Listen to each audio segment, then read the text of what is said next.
What's going on, guys? Today I'm going to do a quick review of this Hamilton Beach 3-in-1 grill and griddle combo. I'm going to tell you everything you need to know about this, including one thing I definitely think you should know before buying. So I just want to point out, so the first thing about this, which is pretty cool, it has either side depending on what you want. So this is the grill side, hence why you see all the the piece of metal here, because you'll get the grill marks.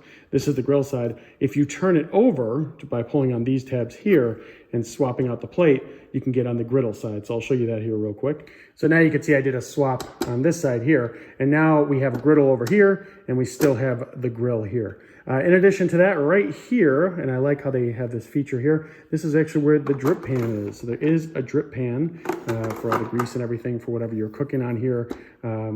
Whatever would fall down, that'll be there. In terms of how we've used this, basically it's been mostly breakfast we've been doing on this. We've had it, probably 3 or 4 times now.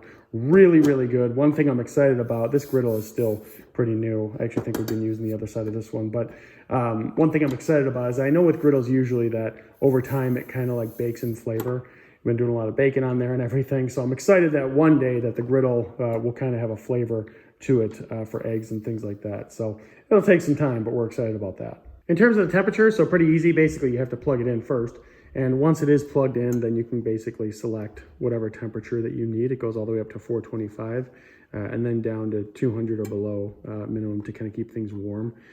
So we usually cook, when we cook eggs in that, we're usually at around 300 when we do it. Bacon a little bit higher, around 400, 425. But yeah, so far for us, it's yielded great results. We're actually going to be doing some steak on here soon too. Probably one of my favorite things about this, you guys, super easy to clean. Obviously, like I said, you pull these 2 tabs. Let me do that here real quick and I'll show you how one of these will come out. Okay, so I pulled both the tabs up and you can see all you gotta do is just take this, and this is really all that you gotta clean, which is really nice, saves a ton of effort and dishes and that. This is the heating element, obviously, same heating element on the other side. And like I said, that's the griddle on the other side and the grill on the other side there. But yeah, so 2 different heating elements and areas where you can actually cook. So yeah, so far we've really, really enjoyed this. We think it's a pretty awesome little appliance that we have. It just helps, cook things faster for us and also just keep things, the dishes to a minimum. The biggest thing I think you should know though before you buy it, which is kind of weird, I don't know why they did this. The only way to turn this on is to actually plug it in. So there is no on-off switch, which I definitely think is a little bit weird, but you can see that's the only way to turn it on.